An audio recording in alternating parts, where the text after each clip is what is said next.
Vamos entonces a Primera de Juan, capítulo 1. Venimos del Antiguo Testamento, de los profetas menores, y vamos acá a la primera epístola del apóstol Juan, que como ustedes bien saben es el discípulo amado que escribió también el Evangelio de Juan y también el libro de Apocalipsis también, el apóstol Juan Marcos, ¿verdad? Esta carta la escribe él aproximadamente en el año 85, el año 90, piensan que desde Éfeso lo hizo, él era pastor en Éfeso. En cualquiera de los casos, el hecho es que ya estamos hablando de cuando ya el cristianismo pues estaba, por así decirlo, avanzado, estaba acabándose el primer siglo de la era cristiana y consecuentemente ya habían aparecido varias doctrinas heréticas que paralelamente al judaísmo, al propósito de los judíos de judaizar el cristianismo, ¿no? Pues se iban desarrollando estas herejías, ¿verdad? Evidentemente esta carta del apóstol Juan tiene el propósito, sin lugar a duda, de advertir en cuanto a los falsos maestros y combatir esas enseñanzas heréticas. Lo podemos saber porque en el capítulo 2, versículo 26, lo dice de una manera profesa.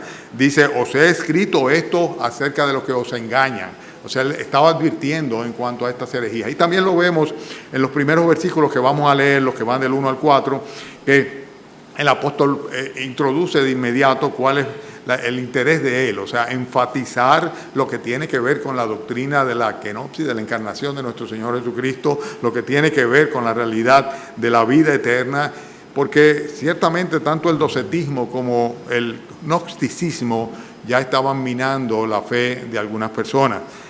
El docetismo fundamentalmente lo que dice es que la materia en sí es mala, o sea, intrínsecamente todo lo que es materia, todo lo que es corporal es malo. Consecuentemente, Cristo no puede haberse encarnado. Negar la encarnación de nuestro Señor Jesucristo es negar cualquier posibilidad de que Él hubiera podido expiar por nuestros pecados. Era necesario que Cristo encarnado, hecho hombre, Dios, pues tomara el lugar del hombre para que la justicia de Dios fuese cumplida a través de Él, de su muerte en cruz. Y por otro lado, el gnosticismo lo que hacía es que decía simplemente es un asunto de la mente, o sea, el conocimiento. El conocimiento debe ser lo único importante para fines de salvación. O sea, el hecho de que tú ciertamente sepas lo que tú crees, en quien tú crees, independientemente de cuál sea tu proceder o tu conducta. O sea, que esta herejía decía que no había ningún tipo de incompatibilidad entre la fe y una vida que estuviera divorciada del todo de los principios cristianos, de los principios morales, por así decirlo, del Evangelio. O sea, vive como te dé la gana, con tal de que tú sepas en tu mente en quién tú crees, cómo tú crees, y tú tengas un concepto de Dios que realmente se corresponda. Pero, en fin, el hecho es que Juan pues, se propone en esta carta advertir en cuanto a eso, enseñar lo contrario, y además de esto, algo que es donde vamos a poner el énfasis en esta mañana, que son los versículos que van del 5 al 10, en lo que es decir y lo que es hacer, la diferencia que hay entre el decir y el hacer. Y este es el tema que vamos a desarrollar en esta mañana, la diferencia entre el decir y el hacer, porque a veces se trata simplemente de palabrería, de pura palabrería. Recuerdo en los años en los cuales viví en Italia, que estaba en mi juventud estudiando allá, que hubo una canción que se pegó y que duró mucho tiempo en el hit parade, por así decirlo, que se llamaba Palabras tan solo palabras, ¿no? Y después se tradujo al español, se cantó aquí también en Latinoamérica durante mucho tiempo. O sea, hablar y simplemente decir, pero ¿dónde está? O sea, ¿dónde está la evidencia de lo que se dice? En ese sentido, la canción era una canción secular y hablaba sobre una persona que le estaba siempre haciendo promesas a la esposa, ¿verdad? Y era promesa y promesa, y llegó un día en que la esposa le dijo, solamente son palabrerías lo tuyo, palabras, tan solo palabras lo que provienen de ti. Bien, pero fíjense qué interesante que introduciendo esta epístola, ¿verdad? Precisamente en la Biblia de estudio, la Liga Bíblica, hay una introducción que yo quise transcribir y voy a leérsela literalmente como escribe. O sea, es la introducción a la primera epístola del apóstol Juan, ¿verdad? Y dice, con el paso de los años, frases de uso común pueden ir perdiendo su significado hasta llegar a ser aplicadas a algo completamente diferente. La fe cristiana ha durado tantos años que la gente usa sus palabras claves, pero dándole un sentido diferente. Al final del primer siglo se iba distorsionando el significado de las palabras y se iba vaciando su sentido. Alguna gente usaba frases conocidas tales como conocer a Dios, andar en luz y ser nacido de Dios, pero dándole significados nuevos y distorsionados. El apóstol Juan escoge palabras claves, las desinfecta y les devuelve su significado original. Señala cuáles eran las verdades originales que le daban sentido a estas palabras. Repetidamente comienza con la frase, si decimos que, fíjense, lo tenemos ahí en el versículo 6, ¿verdad? Si decimos que, versículo 8, si decimos que, versículo 10, si decimos que, versículo 4 del capítulo 2, el que dice, versículo 6, el que, etcétera, etcétera, versículo 9 del capítulo, en fin. O sea, entonces leo, vuelvo de nuevo a la introducción. Dice, repetidamente él comienza con la frase, si decimos que, y pasa a declarar que acciones deben resultar de nuestra declaración de que vivimos en la verdadera luz y conocemos a Dios. De otra manera, las frases carecen de un verdadero significado y son solo palabras, solo palabras. Esta semana, específicamente el jueves pasado, en el Diario Libre, salió la siguiente información. Dice, según datos de la encuesta del Barómetro de las Américas 2018-2019, dados a conocer la tarde de este jueves, existe un declive significativo del porcentaje de la población dominicana que se identifica como católica, de 67.6% en 2008 a 49.2% en 2019. Y dice luego, por el contrario, se registra un aumento de la identificación como evangélicos de 12.1% en 2008 a 26% en 2019. Esto me lo mandó alguien, ¿verdad? Que me lo mandó por las redes, una extracción de lo que decía el Diario Libre. Pero lo que vino a mi mente, en vez de regocijarme, ¿verdad? Que cualquiera diría, qué bueno, ¿verdad? Que ahora somos más los evangélicos. Lo que vino a mi mente fue lo siguiente, ¿cuántos serán verdaderamente cristianos? ¿Cuántos serán verdaderamente cristianos? Y esa es la pregunta del millón. Podríamos decir, dice el apóstol Juan aquí, y a pesar de que decir, podríamos estar mintiendo. Y podríamos decir que somos cristianos y estar engañándonos a nosotros mismos. Y podríamos decir que somos cristianos y estar inclusive calumniando a Dios por lo que realmente está sucediendo dentro de nosotros. Vamos a desarrollar esto en esta mañana. Leo lo que era desde el principio, lo que hemos oído, lo que hemos visto con nuestros ojos, lo que hemos contemplado y palparon nuestras manos tocante al verbo de vida, porque la vida fue manifestada y la hemos visto y testificamos y os anunciamos la vida eterna, la cual estaba con el Padre y se nos manifestó. Lo que hemos visto y oído, esto os anunciamos, para que también vosotros tengáis comunión con nosotros. Y nuestra comunión verdaderamente es con el Padre y con su Hijo Jesucristo. Estas cosas os escribimos para que vuestro gozo sea cumplido. Este es el mensaje que hemos oído de Él y os anunciamos.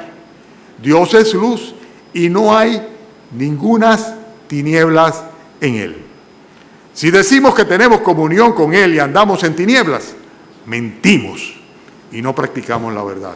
Pero si andamos en luz, como Él está en luz, tenemos comunión unos con otros y la sangre de su Hijo Jesucristo, de Jesucristo su Hijo, nos limpia de todo pecado.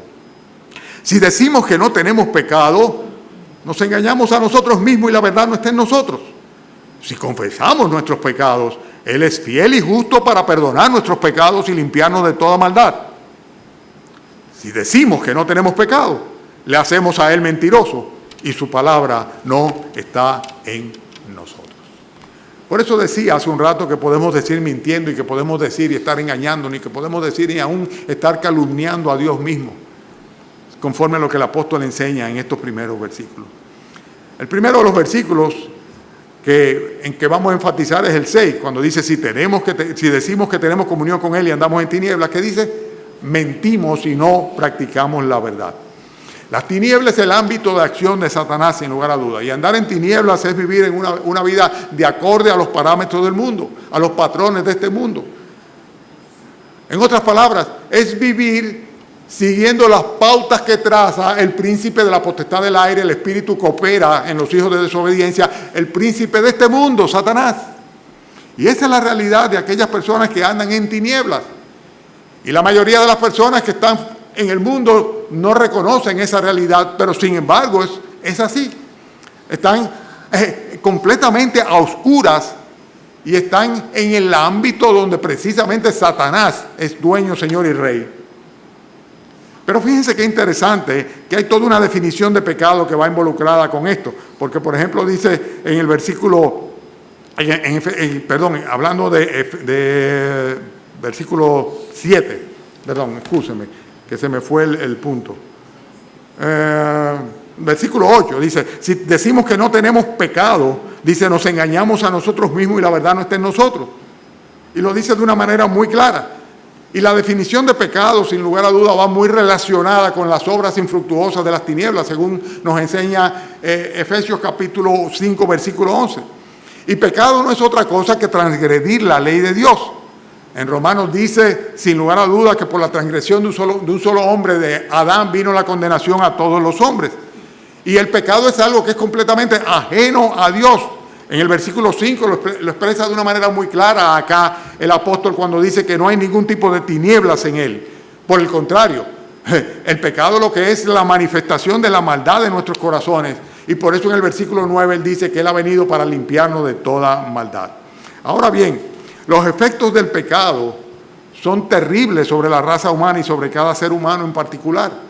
O sea, es el hecho de que el pecado nos condiciona a heredar una naturaleza conspicua que sencillamente nos induce a la maldad. Cada uno de nosotros tiende hacia lo malo, hacia la maldad, hacia el pecado.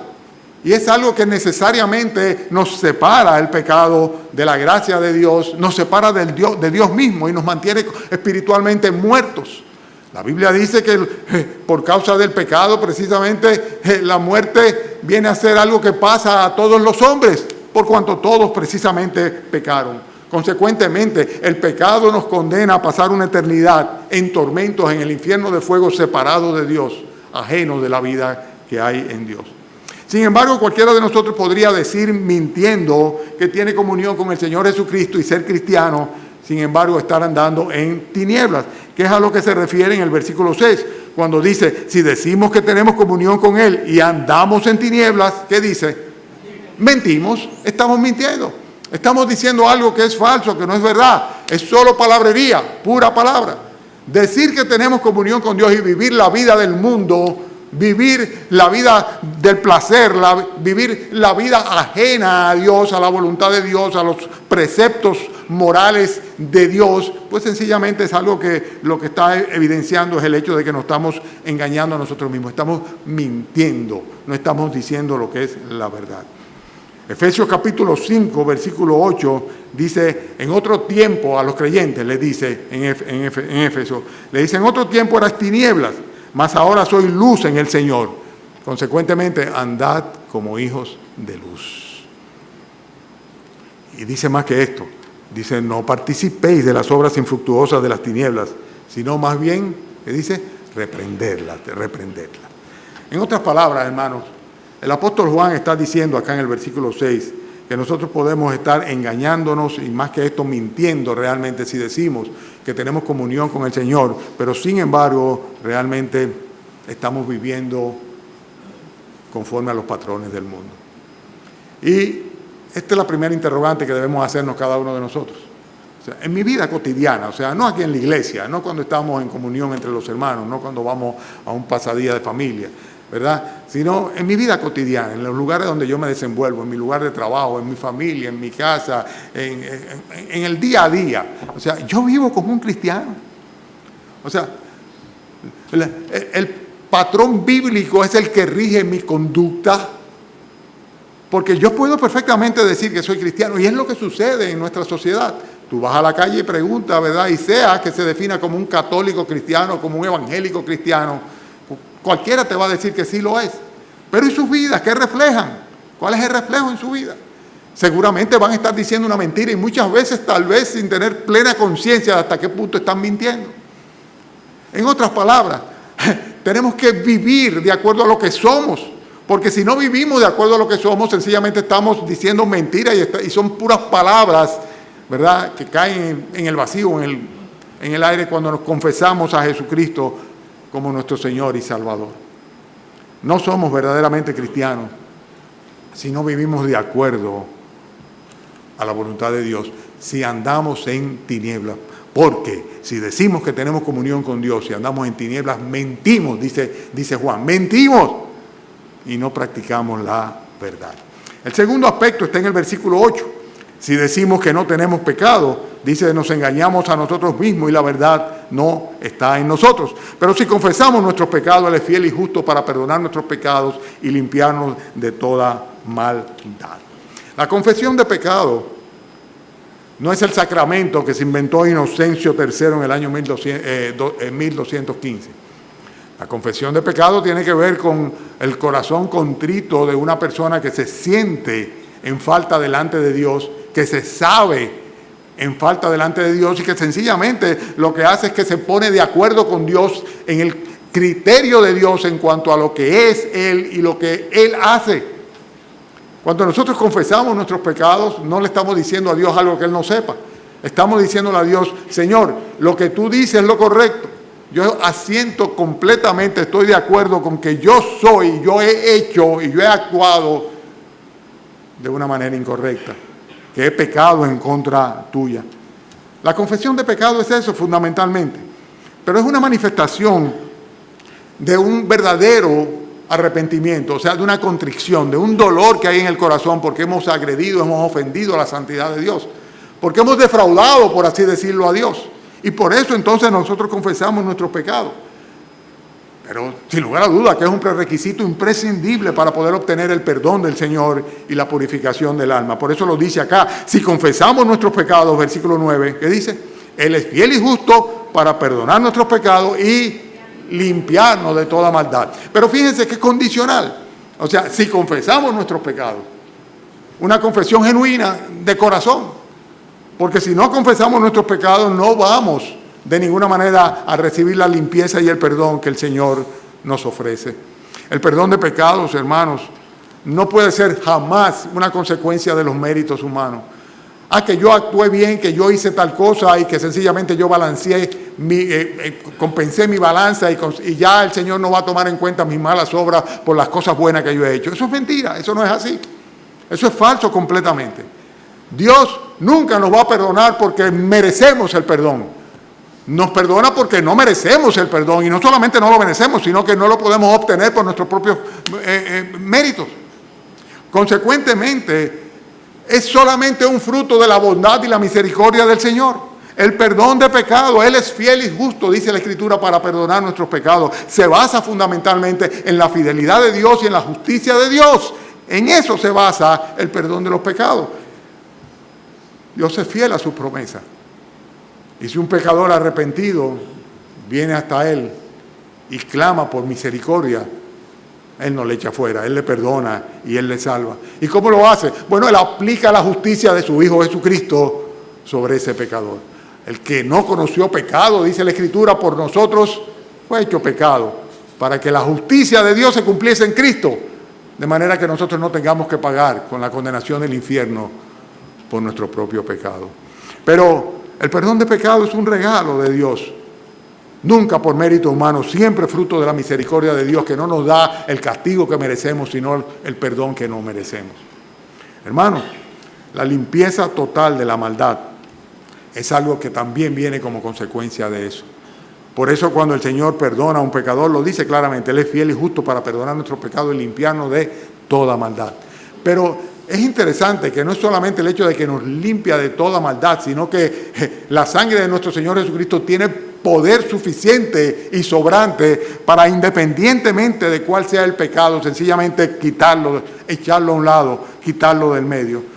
Consiste en aplicar precisamente la sangre de nuestro Señor Jesucristo sobre nuestras almas, porque tiene el poder para eliminar cualquier manifestación del pecado. Hebreos 9 dice que en la consumación de los siglos se presentó Jesucristo una sola vez y para siempre para quitar de en medio, sencillamente, para quitar de en medio el pecado. Con un solo sacrificio, una vez y para siempre, Cristo quitó de en medio el pecado. El pecado no tiene poder sobre el verdadero creyente. Estamos bajo la gracia de Dios. Ya la ley no puede condenarnos a nosotros porque el Señor sencillamente echó nuestros pecados a un lado. Y ya no nos ve como pecadores, sino nos ve como redimidos por causa de su Hijo. Consecuentemente,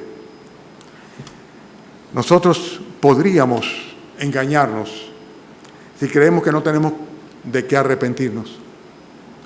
Y hay personas que son así. Hay personas que dicen arrepentirme. Sí, está bien, yo me arrepiento, pero ¿de qué me arrepiento? Bueno, si no sabes de qué arrepentirte, es porque realmente la carga y el peso de tu pecado no te está comprimiendo el alma como debería de estarlo haciendo. El corazón es engañoso, es perverso. Y muchas veces nosotros tendemos a justificarnos a nosotros mismos, decir, yo no le hago mal a nadie, yo ayudo a quien yo pueda. Consecuentemente, sí, soy de la raza humana pecadora, pero no tengo específicamente nada por qué hacerle daño. ¿Por qué pedirle perdón a Dios? Yo no le he hecho daño a nadie. Pero no es así. Si escudriñas dentro de tus pensamientos y dentro de tu corazón, te vas a dar cuenta que muchas veces hubo mentira en ti, que muchas veces hubo egoísmo en ti, que muchas veces hubo orgullo en ti. Y de hecho, el hecho de tú simplemente no reconocer tu condición delante de Dios y tu necesidad de perdón, lo que está evidenciando es una soberbia tremenda, un orgullo tremendo. Pero de nada te servirá a la hora de que tengas que presentarte delante del Señor para dar cuenta por tus obras. Podemos engañarnos y ser solo palabrería cuando decimos que no tenemos pecado. Porque si decimos que no tenemos pecado, nos engañamos a nosotros mismos y no practicamos la verdad. Lo dice Dios. En consecuencia, sí tenemos pecado. Y este pecado es el gran impedimento para que podamos pasar una eternidad juntamente con el Señor. Y este pecado es el que nos condena, y este pecado es el que nos dirige sin posibilidad de escape al infierno y a la condenación eterna. Consecuentemente, tenemos que deshacernos de ese pecado. No podemos hacerlo por nosotros mismos, pero hay quien sí puede. Dios, por medio de Jesucristo. Si clamamos a Él, Él es fiel y justo para perdonar nuestros pecados y limpiarnos ¿de qué? De toda maldad. Ahora, la otra cosa que podemos decir, sin que sea, consecuentemente, sería una calumnia, está en el versículo 10. Si decimos que no hemos pecado, ¿qué dice? Le hacemos a Él. ¿A quién? A Dios. Versículo 5, este es el mensaje que hemos oído de Él, de Dios, ¿verdad? Y os anunciamos, Dios es luz y no hay ninguna tiniebla de Él. ¿Ok? El mensaje de Jesucristo, el mensaje de Dios. Si decimos que no tenemos pecado, que no hemos pecado, le hacemos a Él mentiroso. Eso es una calumnia muy seria. Negar el pecado es, cuando el Señor dice que somos pecadores, es sencillamente decirle al Señor, tú eres un mentiroso. ¿Cuántos de ustedes le han dicho al Señor que es mentiroso?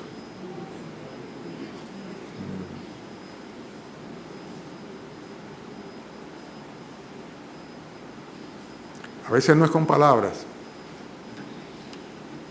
No es con palabras. Pero ¿cuántas veces tendemos a justificarnos a nosotros mismos, a negar nuestros pecados, a pesar de que Dios nos acusa de ser pecadores? El pecado entró en el mundo con Adán, decíamos hace un rato, con el pecado vino la muerte pasó a todos nosotros. ¿Por qué? Por cuanto somos pecadores, hemos pecado, por cuanto todos pecaron. Y negar parte de la palabra de Dios es negarla toda a ella. Por eso dice acá, si decimos que no hemos pecado, le hacemos a Él mentiroso y su palabra no está en nosotros. No podemos coincidir solamente con una parte de la Biblia, coger la parte que nos gusta. Si decimos que no hemos pecado, estamos diciendo que Dios es un mentiroso y que todo lo que dice la Biblia es mentira también.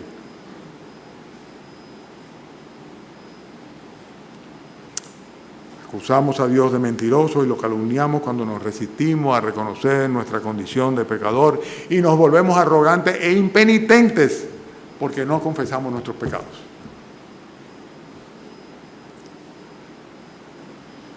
Señores, de eso es que se trata. de manifestarle al Señor la sinceridad, la genuinidad de nuestros corazones el día que le decimos, Señor, perdóname y sálvame.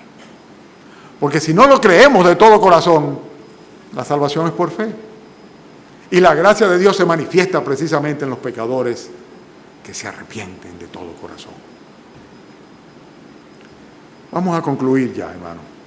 A mí me encantan las epístolas de Juan. ¿Y saben por qué me encantan las epístolas de Juan? Lo vamos a ir descubriendo a lo largo de los estudios.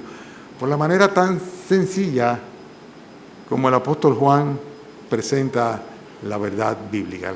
Por así decirlo, la retrae la verdad del Evangelio, de la persona y de la obra de Cristo al final del primer siglo de la era cristiana.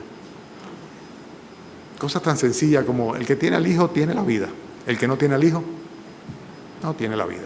Oye, no hay un mensaje más categórico y más claro, no hay nada que descifrar en él.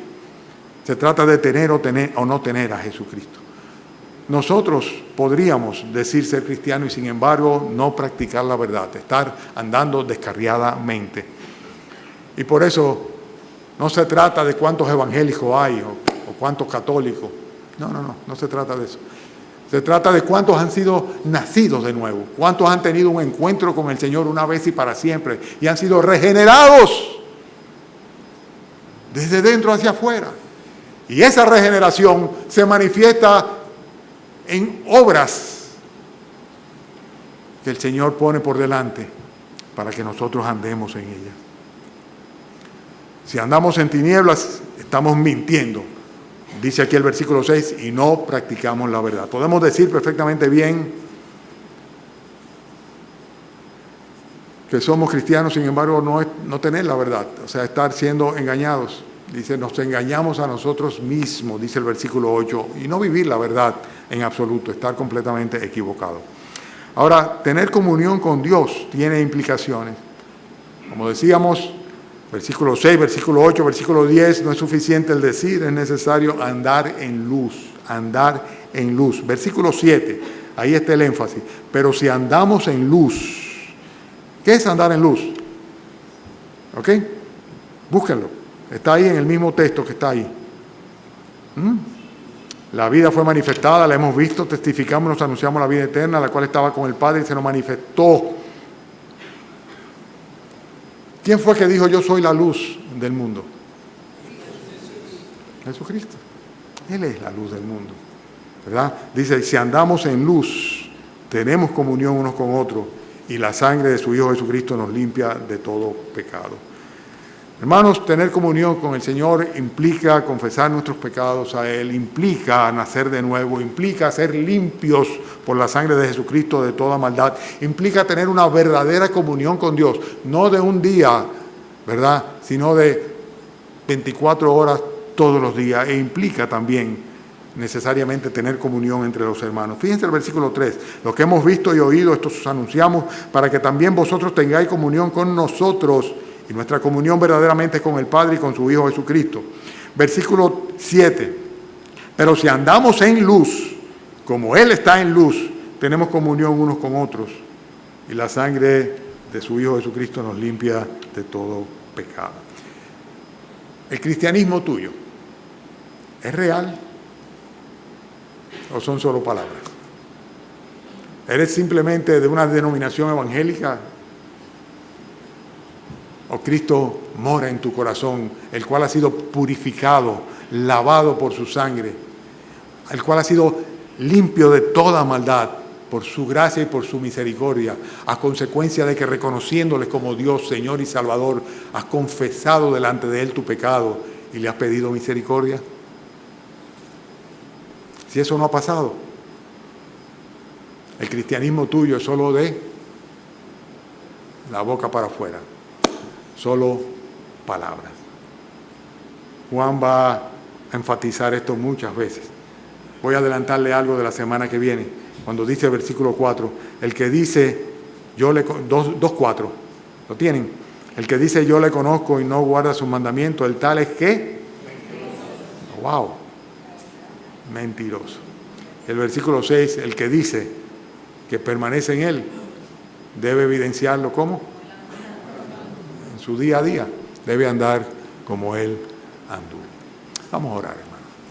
Padre, tal vez aquí, esta mañana, seguramente, Señor, hay muchos que han adoptado con beneplácito, Señor,